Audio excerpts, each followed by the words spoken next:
Good morning. This is Reverend Paula with a nugget of encouragement for you today. What would you do if you knew that your life was just hanging by a thread? Sometimes we hear people say, "I don't know right now, but I will cross that bridge when I get to it." It's not that they don't have faith or trust in God. It's simply that they understand that what they think when things are going good may not be their response in the midst of the actual adversity. Let's consider Peter in Acts chapter 12, verse 1 through 6. About that time, King Herod Agrippa began to persecute some believers in the church. He had the apostle James, John's brother, killed with a sword. When Herod saw how much this pleased the Jewish people, he also arrested Peter. This took place during the Passover celebration. Then he imprisoned him, placing him under the guard of 4 squads of 4 soldiers each. Herod intended to bring Peter out for public trial after the Passover. But while Peter was in prison, the church prayed very earnestly for him. The night before Peter was to be placed on trial, he was asleep, fastened with 2 chains between 2 soldiers. Others stood guard at the prison gate. There are 2 things that catches my attention.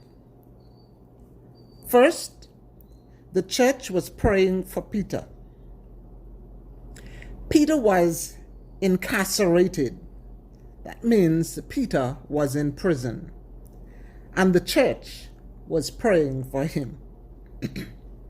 How wonderful to know that even though the situation you find yourself in may be bleak, there are others who are praying for you, praying for your strength, praying for your safety, praying that you would be delivered. Thank God for church family, relatives, for friends, for co-workers who believe in prayer and in the power of prayer and would take the time to pray for you. Second, this one really cracks me up. The church is laboring in prayer while Peter is sleeping. Peter seems to be always sleeping. When Jesus was transfigured on the mount, Peter was sleeping. While Jesus was praying in the Garden of Gethsemane, Peter was sleeping. Here in Acts chapter 12, we see Peter sleeping. But this night was different. This was the night before Peter's execution. What would you do? Would you be sleeping? Maybe having panic attacks, maybe praying, maybe making peace with God, and many more maybes. But Peter was sleeping. But how could he?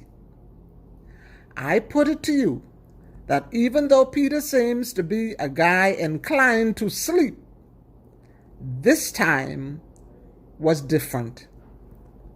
On the Mount of Transfiguration, Peter went to sleep because he wasn't expecting anything to happen. In the Garden of Gethsemane, Peter went to sleep in direct disobedience of Jesus' command to him to stay awake and to pray. Jesus had asked Peter to pray with him. Now in prison, chained up between 2 guards, and several other guards standing watch, Peter was sleeping, but his sleep was a sleep of peace. How do you sleep the sleep of peace? You can when your faith is in the Lord, when you are trusting in God, when you know that there is nothing else you can do but trust in God. If you die, you will be with the Lord. And if you live, it will be because it is God's plan. Peter seemed not to have a care or worry in the world. What would you do if you know that your sickness is terminal, that nothing could be done? What would you do if you find yourself facing a mental breakdown, as if you would snap or go over the brink at any moment? What would you do if you knew that today was your final day on this earth? Can you, like Peter, sleep, be at rest, be at peace? That's what the Bible means when it refers to the peace that passes all human understanding. Father, our lives are filled with turmoils and storms.